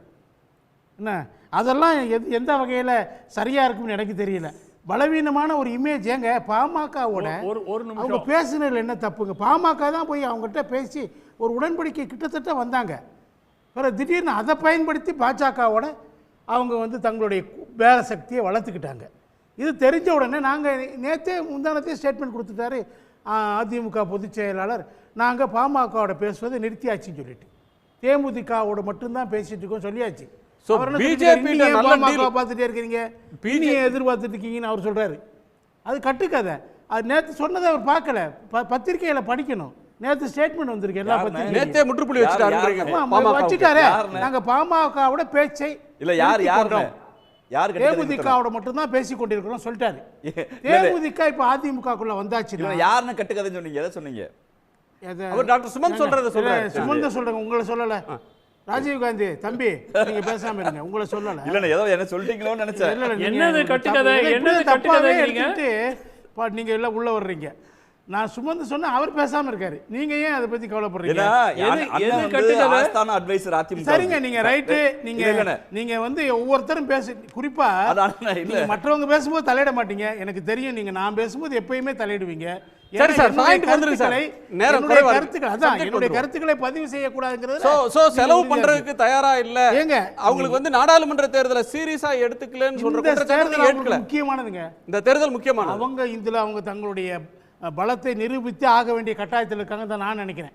முழு முயற்சியோட தான் அவங்க இதுல இறங்கி இருக்கிறாங்க. எந்த வகையான பலவீனமான தோற்றத்தையும் அவங்க முன் நிறுத்தவில்லை, அதுல சந்தேகமே கிடையாது. நீங்க மன்சூர் அலிகான கூட்டு பேசுறது வந்து ஒரு பலவீனம் சொல்றாங்களே சார், அது அந்த கட்சியோட ஸ்டேச்சரை குறைச்சிருதுன்னு சொல்றாங்களே சார். மன்சூர் அலிகான் போய் பார்க்கணும் போனாரு, பார்த்தாங்க, பேச்சுவார்த்தை நடத்துனாங்க. மன்சூர் அலிகான் வெளியில வந்து சொல்றாரு பேச்சுவார்த்தை நடத்தணும். பேச்சுவார்த்தை யார் சொன்னா? அதிமுக பேச்சுவார்த்தை நடந்துச்சு. மன்சூர் அலிகான் போய் பார்க்க போனாரு, அவரை கூப்பிட்டாங்களே இவங்க போய் பார்த்தாங்களா? அவரை மதிமுக இவங்க எல்லாம் பார்த்த மாதிரி அவர் போய் பார்த்தாங்களா? அவர் வந்தாரு, பார்க்க வந்தாரு, சரி கெஸ்ட் வாங்கன்னு சொன்னாங்க, கூப்பிட்டு பேசுனாங்க, பேச்சுவார்த்தை நடத்தலங்க. அவரே வெளியில வந்து என்ன சொன்னாரு, எனக்கு ஒரு சீட்டு அப்படின்னு சொன்னாரு. உனக்கு ஒரு சீட்டு இல்லையா, போயிட்டு வா அனுப்பிச்சிட்டாங்க. ஒருவேளை ஒவைசி மாதிரி அவரை பயன்படுத்த முயற்சி பண்ணலாம், சிறுபான்மை வாக்குகளை பிரிப்பதற்கு.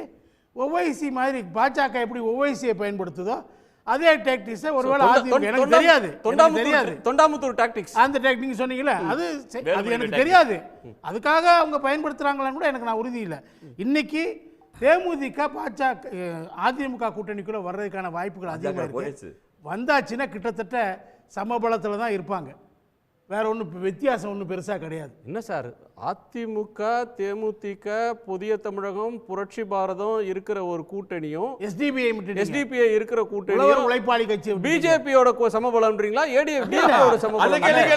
இந்திய ஜனநாயக புலிகள் வந்துடுறாங்க கூட்டணியில. இந்திய ஜனநாயக திமுகவோட சமபலத்தில் வர்றாங்க சார். ஏதோ கேட்குறாங்க. இந்திய ஜனநாயக புலிகளை மிஸ் பண்ணிட்டீங்க. அதான் கரெக்டு. நீங்க தேங்க்ஸ், ரொம்ப நன்றி. அது இன்னும் ரொம்ப விட்டுட்டு எல்லாத்தையும் படிக்க முடியாது, டைம் இல்ல. வந்திருக்குது, ஃபார்வர்ட் பிளாக் வந்திருக்குது, தமிழகத்தினுடைய பிரிவு வந்திருக்குது. ஃபார்வர்ட் பிளாக் ஒரு 7-8 இருக்கும் சார், அதுல கணக்குல வைக்க முடியாது சார். இந்திய ஜனநாயக என்பவர் அந்த தேனி தொகுதி, அந்த ஏரியா தேனி மாவட்டம். பொதுவா எல்லா கூட்டணியிலும் ஒரு ஃபார்வர்ட் பிளாக் அது இருக்கட்டும். திமுக கூட்டணியில் ஒரு ஃபார்வர்ட் பிளாக் இருக்கு. ஃபார்வர்ட் பிளாக் திமுக கூட்டணியில் இருக்கா எனக்கு தெரியல. இந்திய தேசிய லீக் வந்திருக்குது. இதெல்லாம் வந்து நீங்க ஒண்ணுமே இல்லை அப்படின்னு அவங்களெல்லாம் நீங்க ரிஜெக்ட் பண்ணா பட்டியல வாசி முடிச்சிருங்க. இப்போ நீங்க திமுக கூட்டணியில நான் ஒத்துக்கிறேங்க, காங்கிரஸுக்கு ஒரு 4% வாக்கு இருக்குது, ப்ரூவன். மற்றவங்களுக்குலாம் என்ன இருக்குங்க? லட்சக்கணக்கான தொண்டர்கள் இருக்கிற கட்சி சார். விடுதலை சிறுத்தைகள் சொல்லலாங்க. விடுதலை சிறுத்தைகளை நீங்க எப்படி அண்டர்எஸ்டிமேட் பண்றீங்க? மனிதநேய மக்களுக்கு இது என்னது மக்கள் நல கூட்டணியில எல்லாரும் சேர்ந்து எவ்வளவு வாங்கினாங்க? அதுல அதிக ஓட்டு வாங்குனது அவங்க தானே? இல்ல you are wrong. அதுல அதிகம் வாங்குனது தனிப்பட்ட முறையில. ஐயா தேமுதிக எவ்வளவு சீட் நின்னுச்சு? 1% கிட்ட மற்ற எல்லாரும் வாங்குனாங்க. இல்ல சார், தேமுதிக எவ்வளவு சீட் நின்னுச்சு? அந்த சீட்ல அரூர்ல அவங்க எவ்வளவு சீட், எவ்வளவு ஓட்டு வாங்குனாங்க? காட்டுமன்னார் கோயில்ல அவங்க எவ்வளவு ஓட்டு வாங்குனாங்கன்னு பாருங்க. தேமுதிக வந்து நம்பர் ஆஃப் சீட்ஸ் அதிகம், அதனால அப்படி சொல்றீங்க. அப்படி இல்ல கால்குலேட் பண்றது பெர்சன்டேஜ். இல்ல நின்ன தொகுதிகள்ல பதிவான வாக்குகள் எவ்வளவு வாங்குனாங்க? நின்னதே குறைவு பெர்சன்டேஜ். சரி, நீங்க தப்பா வேற ஏதோ சொல்றீங்க. அதுதான் பெர்சன்டேஜ் கால்குலேஷன். சிஏஏ பத்தி ராஜீவ் காந்தி சொன்னாரு சார். கூட்டணிக்கு போயிடலாம் சார். கூட்டணியை பத்தி நான் என்ன சொன்னேன், பாமக இது நான் 2019 தேர்தலுக்கு முன்னாடி சொல்லிட்டு இருக்கிறேன், இன்னைக்கு சொல்லல. பாமகவோடையும் பாஜகவோடையும் அதிமுக கூட்டணி வைக்கக்கூடாது. சார் பாமக நீங்க ஏதோ எண்ணத்துல சொல்றீங்க சார். அவருக்கு சேலத்தை சேர்ந்த திரு எடப்பாடி பழனிசாமி அவர்களுக்கு பாமகவோட பலம் என்னன்னு தெரியும். எடப்பாடி தொகுதிக்கே பாமக இருந்தா நன்மை அப்படின்னு சொல்லக்கூடிய கருத்து இருக்கு. ஆனா அது பாமகவோட இருந்ததுனால தான் சேலத்துல எல்லா தொகுதியும் அவர் ஜெயிச்சாரு. பிளஸ் மட்டும் பேசுறீங்க. What is the minus? வட மாவட்டங்கள்ல பாமகவோட சேர்ந்தா அதிமுகவோட பாரம்பரிய வாக்கு வங்கியான தலித்துகள், பட்டியலின மக்கள் பெருமளவுக்கு அவங்கள விட்டு அகன்று போயிடுறாங்க. இது 2021 தேர்தலில் எக்ஸிட் போலில் வந்த ரிசல்ட். 82% அவங்க வந்து திமுக பக்கம் போனாங்க. எப்பயுமே அவங்க பெரிய அளவுக்கு அதிமுக இருக்கிறவங்க போலரைஸ் ஆகும் சார். அது போலரைஸ் ஆகும். அதிமுக போறதுனால அந்த பகுதியில் உங்களுக்கு கிடைக்குதுன்னா உதாரணம் என்ன ஆகுது தெரியுமா உங்களுக்கு? அந்த 6-7 மாவட்டங்கள் அவங்களுக்கு பலமான முடிச்சிடுறேன் மாவட்டங்களில் அவங்க எல்லா தொகுதியும் நானே நிற்பேங்கிறாங்க. அவங்க அங்கே கொடுத்தாச்சுன்னா இப்போவும் அப்படிதான் இருக்கும். கரெக்டு. அங்கே அவங்க கொடுத்துருவாங்க. அவங்களுக்கு என்ன இருக்குது? ஸ்டேக் இல்லை. எப்படி அதிமுக கொடுக்க முடியும்? அதிமுக அந்த தொகுதிகளில் நின்று அவங்களுக்கு 100% ஸ்ட்ரைக் ரேட் இருக்குது. பாமகவுக்கு தங்களுடைய பலமான தொகுதிகளிலேயே பிறகு ஏன் சார் நின்னாங்க? பிறகு ஏன் சார் போய் பேசினாங்க? 20% தான். பிறகு ஏன் போய் பேசினாங்க? பேச வேண்டிய அவசியம் இருக்குங்க. கூட்டணி பேசுவாங்க, ஒத்து வராதப்ப விளைவிக்கிறாங்க, அவ்வளவுதான். இதெல்லாம் கரெக்டான தேவைன்னா செல்வாக்கு இருக்கு, பலமான கட்சின்னு கூப்பிடுறது. அவங்க வரல அப்படின்னு சொன்ன உடனே அவங்களுக்கு மைனஸ் ஓட்டு அதிகம், எதிர்ப்பு ஓட்டு அதிகம்னா என்ன சார் அது? சில ஏரியாஸ்ல இவங்க என்ன சொல்றாங்க, அவங்க என்ன சொல்றாங்க, இது உடன்படிக்கை ஏற்பட்டாதாங்க போக முடியும் ஃபர்தரா. அவங்க தங்களுடைய நலன்களே முன் வச்சுட்டு பேசிட்டு போக முடியும். திமுகவுக்கு வலிமையான கூட்டணியாக அதிமுக இருக்கு. அது பாமக இருந்தா என்ன, இல்லைன்னா என்ன, தேமுதிக இருக்கு, புதிய தமிழகம் இருக்கு, புரட்சி பாரதம் இருக்கு, எஸ்டிபிஐ இருக்கு, மற்ற கட்சிகள் அன்சாரி இருக்காரு, தமிமுன் அன்சாரி இருக்கிறார். ஸோ அது வந்து ஈக்குவல் தான், ஈக்குவல் ஃபூட்டிங் தான்ன்றார் கலை. எல்லாம் இருக்கு. அதிமுக கூட கூட்டணி ஆயிருக்கா? நெட் ரிசல்ட் என்ன? கூட்டணி ஆகல. எங்க ஆயிருச்சு? யாருக்கு ஆயிருச்சு? நீங்க தான் சொல்லிட்டு இருக்கீங்க. சார் ஒன்னு சொல்றேன் சார். ஒரு நிமிஷம் இப்ப எல்லாரும் பேசுறத நான் நல்லா கவனித்து ஒரு நிமிஷம் எல்லாரும் பேசுறத கவனித்துக் கொண்டிருந்தேன். நான் இதில் என்ன சொல்ல விரும்புகிறேன் என்று சொன்னால், ஆங்கிலத்தில் ஒன்று சொல்லுவாங்க, wealth is lost, nothing is lost. Health is lost, something is lost. Character is lost, everything is lost. அதிமுக எடப்பாடி அணிக்கு கேரக்டர் லாஸ் தான் இப்போ பிரச்சனை. கேரக்டர்னா ஜெயலலிதா 3 முறை ஜெயலலிதா ஆட்சியை இருக்கும்போது 3 முறை முதலமைச்சராக பதவி வகித்த ஓ பன்னீர்செல்வத்தை நிராயுதபாணியா ஆக்கிட்டாரு. அதுக்கு அவர் செஞ்ச தப்பு என்னங்கிறது யாருக்கும் தெரியாது. அவரை பதவியில உட்கார வச்ச ஓ பன்னீர்செல்வத்தை பிஜேபி என்னை கூப்பிட்டது 3 முறை ஓ பன்னீர்செல்வத்தை முதலமைச்சர் ஆக்குனாங்க ஜெயலலிதான்னு சொல்றீங்கல்ல. அவர் என்னை கூப்பிட்டு பேசினாங்க பிஜேபியில. எடப்பாடி பழனிசாமி என்னைக்கு கதவை சாத்தினாரோ, பிஜேபி நோ அப்படின்னு சொன்னாரோ, அதுக்கு பிறகுதான் அவரை வெயிட்டிங் லிஸ்ட்ல இருந்தே நீங்க வந்து ஆர்ஏசியில கொண்டு வந்து பேச வந்தீங்க. அது வெளியே தெரியற விஷயம். உள்ள பேசிட்டு அவர் வெளியில எங்களோட இருக்கிறாருன்னு காட்டுறீங்க. நீங்க தயாரா இல்லையே. உள்ள ஏடிஎம்கே கேரக்டர்னா ஏடிஎம்கே காத்திருக்கிறோம். அமித்ஷாவே வந்து 8 கால தலைப்பு செய்தி சொன்னாரே சார், அதிமுகவுக்கு மீண்டும் அழைப்பு கொடுக்கிறேன்னு.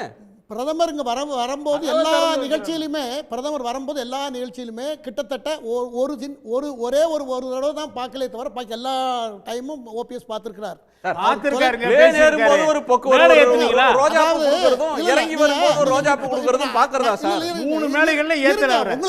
வெளியே என்ன ஏதுன்னு சொல்லணுமா?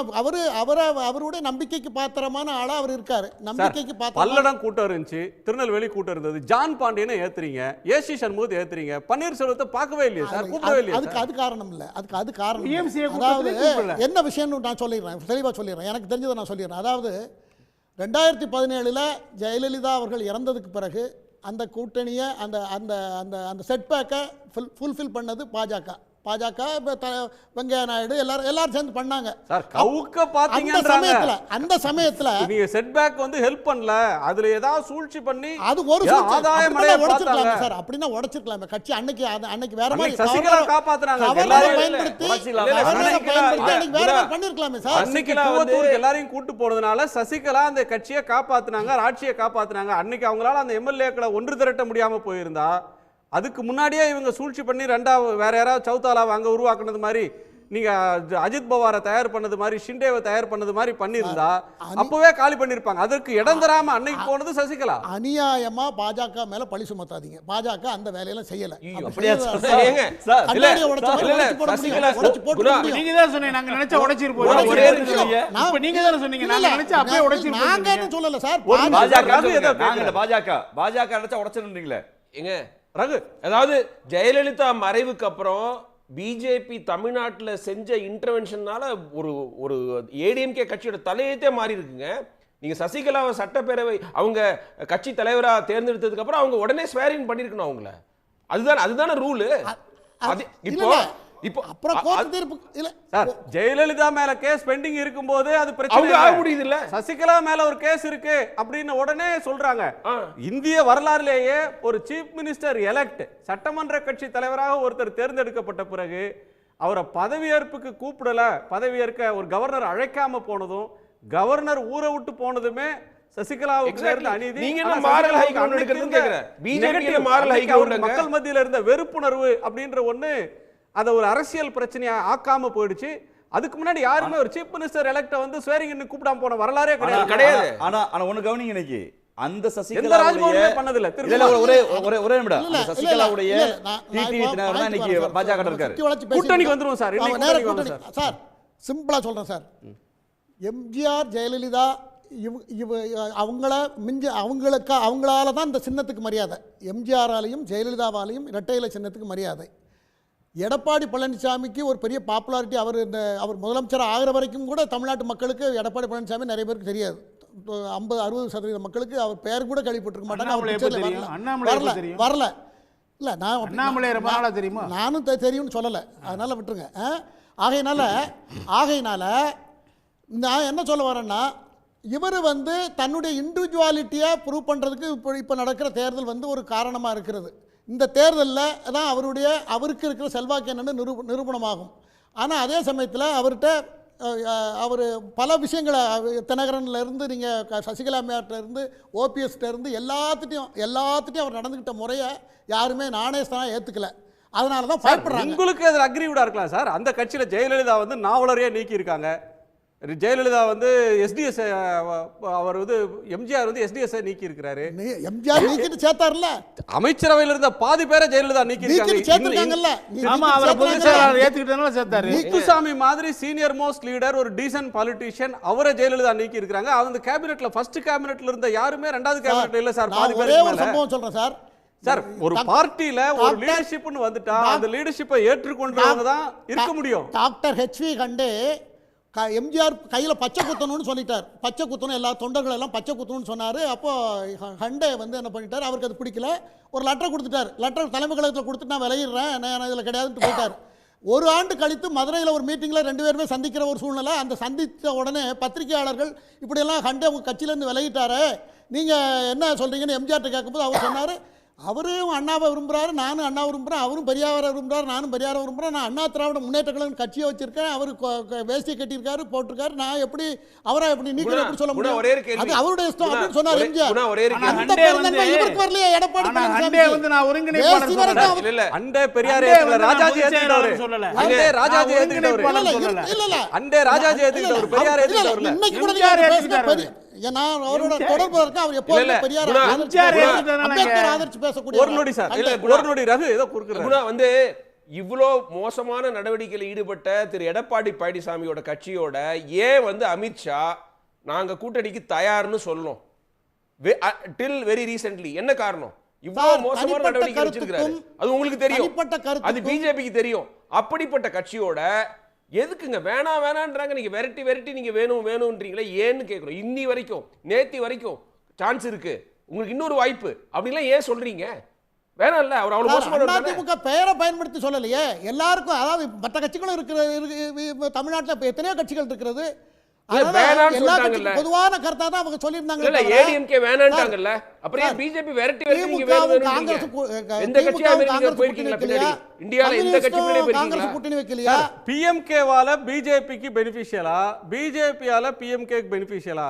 நீங்க வந்து பிஎம்கேவும் ஏடிஎம்கேவும் சேர்ந்தா அதுக்கு வந்து ஒரு காம்பினேஷன் ஒர்க் ஆகும். இவங்க வலிமையாக இருக்கிற இடத்துல அவங்க இல்ல, அவங்க வலிமையாக இருக்கிற இடத்துல இவங்க இல்ல. இல்லை அந்த இடத்துல எனக்கு கலை சார் சொல்கிறதுல எனக்கு உடன்பாடு உண்டு. அது ரெண்டுக்கும் செட் ஆகாதுங்கிறது அதுக்கு பல காரணங்கள் இருக்கிறது. ரெண்டுக்கும் செட் ஆகாது. அங்கேயும் ரெண்டு அங்கே பாமகவில் கூட அன்புமணி ராமதாஸுடைய கணிப்பு ஒரு மாதிரி இருக்குது, அவர் தந்தையார் அவருடைய பாயிண்ட் ஆஃப் வியூ வேறு மாதிரி இருக்குது. பொதுவாக சார் ஒரு கூட்டணின்றது 6 மாதம் 1 வருஷம் தேர்தல் அறிவிக்கிறதுக்கு முன்னாடி ஒரு ட்ராக்ல ஒரு கொள்கை அல்லது ஒரே ஒரு அஜெண்டா ஒரு பொதுவான நோக்கம் அப்படின்ற ஒன்றில் போகிறப்ப கிடைக்கிற ஒரு கொஹஷன் கடைசி நேரத்தில் காப்லப் பண்ணுற கூட்டணிகளில் வர்றதில்லை. இப்போ வந்து அன்புமணி அவர்களை தூக்கத்தில் எழுப்பி கேட்டாலும் இடபிள்யூஎஸ்ஸை எதிர்ப்பார், நீட்டை எதிர்ப்பார், நெய்வேலி என்எல்சி எக்ஸ்பான்ஷனை எதிர்ப்பார், பரந்தூரை எதிர்ப்பார். இது எல்லாத்தையும் பிஜேபி ஆதரிக்கும். நீங்கள் வந்து 10.5 அவருக்கு உயிர் மூச்சு. பன்னீர்செல்வமும் தினகரனும் ஏற்றுக்கொள்ள மாட்டாங்க. அண்ணாமலை அதை ஏற்றுக்கொள்வாரா இல்லையா அந்த கட்சியோட அஃபிஷியல் ஸ்டாண்ட் என்னன்னு தெரியாது. இதில் வந்து ஒரு கொஹஷன் வர்றதுக்கு வந்து ஒரு பெரிய இது இருக்குல்ல, காமனாக ஒரு ப்ரோக்ராம் பண்ணி அதை பண்ணிடுவாங்க. கூட்டணி ஒர்க் அவுட் ஆகிட்டுதுன்னா எல்லாரையும் ஒருங்கிணைக்கிற வேண்டும் மோடி அப்படி மீண்டும் மோடின்ற ஒன்று வந்து எல்லாரையும் கம்பைன் பண்ணிவிடுன்ற அப்படி ஆயிடுமா சார்? இந்தியாவுடைய வளர்ச்சியை எல்லாரும் விரும்புறாங்க சார். இந்தியாவுடைய வளர்ச்சி, இந்தியாவுடைய முன்னேற்றத்தை எல்லாரும் விரும்புறாங்க. பிரதமர் சார் என்ன சார் ராகுல் காந்தி இந்தியாவின் வளர்ச்சி முக்கியமான பாயிண்ட் சார். இப்போ பிரதமர் யாரு சார் அறிவிப்பார்? இவர் பிரதமர்னு யாரை சொல்லுவாரு? எதுக்கு சொல்லணும்? என்னதுக்கு சொல்லணும்? சார் அவரும் ஒரு யார் ஓட்டு போடுவாங்க? நம்ம எல்லாரும் சொல்லிக்கிட்டு இருக்கோம் ஓட்டு போடணும் சார், ஓட்டு போடணும்ல, மக்கள் ஓட்டு போடணும் சார். கடைசியா நடந்த சட்டமன்ற தேர்தலில் எதுல சார் அவங்க வந்து சீஃப் மினிஸ்டர் கேண்டிடேட் அறிவிச்சு தேர்தலில் சந்திச்சாங்க? கர்நாடகாவில் சீஃப் மினிஸ்டர் அறிவிச்சாங்களா? கோவால பிஜேபி சீஃப் மினிஸ்டர் கேண்டிடேட் அறிவிச்சதா? ஹிமாச்சல் பிரதேசல பிஜேபி கேண்டிடேட் அறிவிச்சதா? சிஎம் கேண்டிடேட் அறிவிச்சதா? பஞ்சாப்ல சிஎம் கேண்டிடேட் அறிவிச்ச எலெக்ஷன் பாத்தீங்களா? ஜெயலலிதா அம்மையார் போன தேர்தல்ல ஓட்டு வாங்கி ஜெயிச்சு அதல கண்டினியூ பண்ணிருக்கார். அதுக்கு அப்புறம் எல்லா தேர்தலிலும் தோத்துறார். ஸ்டேட் எலெக்ஷனுக்கு ஒரு நியாயமோ சென்ட்ரல் எலெக்ஷனுக்கு ஒரு நியாயமும் பேசக்கூடாது. நீங்க பிரதமர் வேட்பாளர் அறிவிச்சாதான் தேர்தலை சந்திக்கணும்னா எத்தனை தேர்தல்கள்ல நானே முதலமைச்சர் வேட்பாளர் அப்படி ஆர்டரோ உத்தரவோ நான் சொல்லல. நான் அது ஒரு மைனஸ் பாயிண்ட் சொல்றேன். நான் அது ஒரு மைனஸ். அவருக்கு பிரதமர் வேட்பாளர் சொல்ல முடியாத ஒரு நிலைமை இருங்க. 2019 பிரதமர் மோடின்னு அறிவிச்சு அதிமுக மிக மோசமான தோல்வி சந்திச்சது. 1996 ஜெயலலிதா சந்திச்சதை விட மோசமான வாக்கு வங்கி வாங்கினாங்க. 18% தான் வாங்கினாங்க. ஆனால் அதே சமயத்தில் 2021 சட்டமன்ற தேர்தலில் எடப்பாடி அவர்களை முதல்வராக அறிவித்து 34% வாங்கினாங்க. அவங்க பழைய ஸ்டேட்டஸை வாங்கிட்டாங்க. மோடி அறிவித்ததுனால அவங்க இன்னும் திரும்பி அறிவித்து அதே 18% வாங்கணுமா? இல்லை அதோட கீழே வாங்கணுமா? எதுக்கு இங்கே பிரதமர் அறிவிக்கணும்? இங்கே மேற்கு வங்கத்தில் அறிவிக்கிறது இல்லை, பிஜு ஜனதா தளம் அறிவிக்கிறது இல்லை, ஆந்திராவில் அறிவிக்கிறது இல்லை, தெலுங்கானாவில் அறிவிக்கிறது இல்லை. இருக்க கட்சிகள் பல மாநில கட்சிகள் எங்களுடைய பிரதமர் வேட்பாளரை யாருமே அறிவிக்காம தான் அவங்க 100% ஜெயிக்கிறாங்க. தமிழ்நாட்டில் அதிமுகவை விட அதிக இடங்களில் பிஜேபி வெல்லும்னு சில வட இந்திய ஊடகங்கள் வெளியிடக்கூடிய கருத்து கணிப்புகள் தொடர்பாக நேயர்கள் என்ன சொல்லியிருக்காங்க அப்படின்ற ஒரு கேள்வியை முன்வைத்திருந்தோம். அந்த கணிப்புகள் மக்களிடம், தமிழ்நாட்டு மக்களிடம் எடுபடாது என்று 46% பேரும், அதிமுகவை சோர்வடைய செய்கிறதுக்காக நடக்கிற ஒரு முயற்சின்னு 10% பேரும், கருத்தை உருவாக்குறதுக்கு இந்த கணிப்புகள் அப்படின்னு கருத்தை உருவாக்குற முயற்சி என்று 28% பேரும், அதிமுகவோ பிஜேபியோ இருவருமே வெல்வது கடினம் என்று 16% பேர் கருத்து தெரிவிச்சிருக்காங்க. அந்த நேயர்களுக்கு நன்றி. திரு சுமந்த், உங்கள் நிறைவு பார்வை. இல்லை, நிச்சயமாக வந்து அதிமுகவை விட அதிக இடங்களில் பாஜக வெற்றி பெறும் என்று நான் நினைக்கவில்லை. அதே சமயத்தில் இது வந்து ஒரு ஷாக் அண்ட் ஆ கேம்பெயின்னு சொல்லுவாங்க. அப்படியே பொதுமக்கள் அப்படியே மிரள வச்சிருது. இது எல்லாம் இப்போ அகில இந்திய அளவில் தான் நடந்துகிட்ருக்கு. தேர்தலே சும்மா ஏதோ ஒரு பேச்சுக்காக நடத்தணும். ஏன்னா ரிசல்ட் ஏற்கனவே எல்லாருக்கும் தெரிஞ்சாச்சு. இது 370 400 500 ஜெயிக்க போகிறோமா அப்படிங்கிற பேச்சு தானே அவங்க பேசிகிட்டு இருக்கிறது. பாஜகவுடைய தரப்பில் அவங்க வந்து இப்போ மெஜாரிட்டி கிடைக்குமா அப்படிங்கிற பேச்சை விட்டுட்டு 370 வருமா 400 வருமா அப்படின்னு பேசும்போது பொதுமக்களிடையே அது ஒரு சென்டிமெண்ட் உருவாக்குது. இல்லை, என்ன பண்ணுறதுங்க, இப்போது எதிர்கட்சிகளுக்கு ஆதரவாக செயல்படக்கூடியவர்கள் சோர்வு வந்துடும் இல்லையா? ஏங்க 400 ஜெயிக்க போகிறாங்க, நம்ம என்னங்க போய் ஓட்டு போட்டு என்ன ஆக போகுது அப்படிங்கிற அந்த ஃபீலிங்கை உருவாக்குறதுக்காக இது ஒரு சைக்கலாஜிக்கல் ப்ளாயாக நான் பார்க்கிறேன். மீடியா, நேஷ்னல் மீடியா வந்து கம்ப்ளீட்லி ஒரு பிஜேபி டாமினேட்டடாக இருக்கிறதுனால அந்த அந்த அந்த மைண்ட் செட்டை மக்களிடையே உருவாக்க அந்த முயற்சி, தமிழ்நாட்டில் மட்டும் அந்த முயற்சி வெற்றி பெறாது என்று உறுதியாக நான் நம்புகிறேன். தமிழ்நாட்டில் மட்டும் அப்படின்றீங்களே, அதுக்கு என்ன காரணம்? ஒரு விஜிலண்டான ஓட்டர்ஸா, இல்லை ஒரு தமிழ்நாட்டுக்கு இருக்கிற ஒரு அரசியல் பாரம்பரியமா? இல்லை தமிழ்நாட்டில் மட்டும் நான் சொல்லலை. தமிழ்நாட்டில் கேரளாவில், தெலுங்கானாவில் போன்ற தென் மாநிலங்களில், கர்நாடகாவில் ஒரு பகுதியை தவிர தென் மாநிலங்களிலேயே வந்து அது பெருமளவில் எடுபடும் என்று நான் எதிர்பார்க்கவில்லை. ஹிந்தி பெல்ட்டை பற்றி சொல்வதற்கு நமக்கு இன்னும் ஒரு உறுதியான ஒரு டேட்டா பாயிண்ட்ஸ், ஏன்னா வர டேட்டா பாயிண்ட்ஸ் எல்லாம் எப்படி வருதுங்கிறது எல்லோருக்கும் தெரியும். ஸோ அதை வச்சுட்டு உத்தரப்பிரதேசில் 80 சீட்டில் 78 ஜெயிப்பாங்க, 79 ஜெயிப்பாங்கன்னு சொல்லும்போது அது வந்து ஒரு மிரள வைக்கக்கூடிய விஷயங்கள். ஸோ அதனால் அது அக்யூரேட்டாக நம்மளால் ப்ரெடிக்ட் பண்ண முடியாது. பட் தென் மாநிலங்களில் நிச்சயமாக என்னுடைய எதிர்பார்ப்பு 25க்கும் குறைவாக இடங்கள் தான், பெரும்பாலான அந்த இடங்கள் கர்நாடகாவில் வரும். அதை தாண்டி தெலுங்கானாவில் ஒரு 2-3 இடங்களில் வெற்றி பெறலாமே தவிர வேறு எங்கேயும் வந்து பாஜகவால் வெற்றி பெற முடியும் தென்னகத்தில் என்று நான் நம்பவில்லை. சென்ற முறை 29 இடங்கள் பெற்றார்கள் இந்த தென் மாநிலங்களில். இந்த முறை அது 25ஆக குறையும் என்று தான் என்னுடைய எதிர்பார்ப்பு. நன்றி சுமந்த்.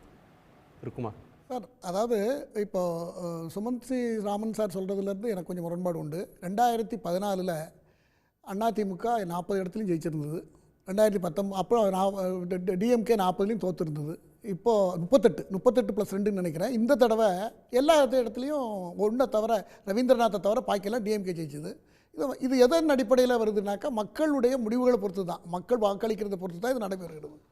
இப்போது டிஎம்கே மேலேயே நிறைய அலிகேஷன்ஸ் இருக்குது, ஆன்டி இன்கம்பரன்சி இருக்குது. அதிமுகவில் அவர் ஒரு பாப்புலாரிட்டி லீடரும் கிடையாது, தனி இண்டிவிஜுவாலிட்டி கெப்பாசிட்டியும் அவருக்கு கிடையாது. அவர் வந்து இப்போ எடுத்த கூட்டணிகள்லாம், இப்போ மன்சூர் அலிகான் உதாரணத்தெல்லாம் நம்ம எல்லோரும் பேசியாச்சு. இந்த அளவுக்கு அந்த கட்சி வந்து கீழே இறங்கி வந்து இண்டிவிஜுவல் பார்ட்டியை கூப்பிட்டு பேசுகிற அளவுக்கு ஒரு நிலைமை மோசமாக போயிருக்குனாக்கா, அவருக்கு தெரிகிறது நமக்கு நம்மளாலையும் முடியல, இப்போ ஏதோ முடிவு எடுத்துட்டோம், எதையாவது பண்ணி கொஞ்சம் ஓட்டு வாங்கணுங்கிற முயற்சியில் தான் அவர் ஈடுபட்டு கொண்டு இருக்கிறார். அது வந்து அவருக்கு எந்த அளவுக்கு பலன் கொடுக்குன்னு தெரியாது. இந்த தேர்தல் முடிந்த பிறகுதான் இது என்ன என்று அவருக்கு என்ன இது இருக்குன்னு தெரியும். அந்த அளவில் பார்க்க போனால் தமிழ்நாட்டில் பாஜக 30%, 25%, 20-22% தொடும் என்பது தான் என்னுடைய தனிப்பட்ட கருத்து. ரெண்டாவது, நேற்று கூட ஒரு நியூஸ் 18 கருத்து கணிப்பில் தமிழ்நாட்டில் 5 இடமும் அதிமுக 4 இடமும் என்று தான் சொல்லியிருக்கிறது.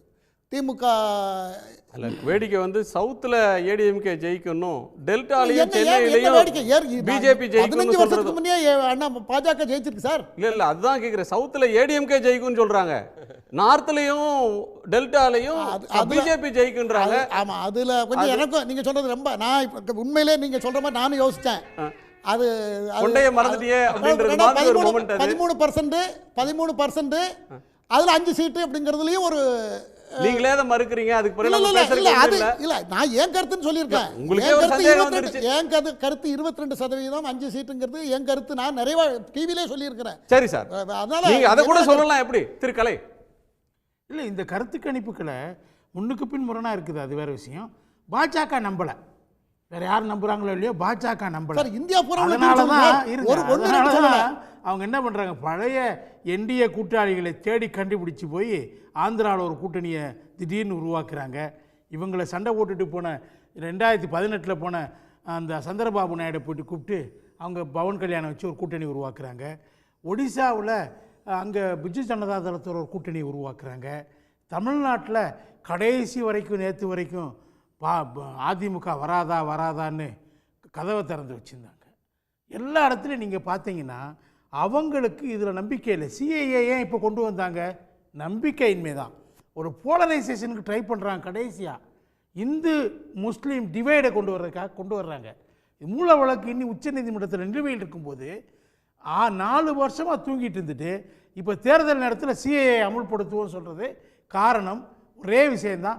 இந்துக்களையும் முஸ்லீம்களையும் டிவைட் பண்ணி ஒரு போலரைசேஷன், இந்து போலரைசேஷன் தங்களுக்கு பெரிய அளவுக்கு தேவைன்னு இப்போ அது டிஃபீட்டிஸ்ட் அவுட்லுக்கு, பாஜகவோட டிஃபீட்டிஸ்ட் அவுட்லுக், தோல்வியை சந்திக்கக்கூடிய அந்த பயம் அவர்களுக்கு வந்து விட்டது. இந்த கருத்து கணிப்புல அவங்களே நம்பலை. நன்றி. திரு ரகு.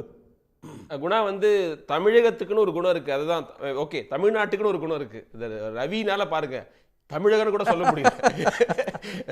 இந்த மாதிரி ஒரு குழப்படி பண்ணி வச்சிருக்கிறாரு.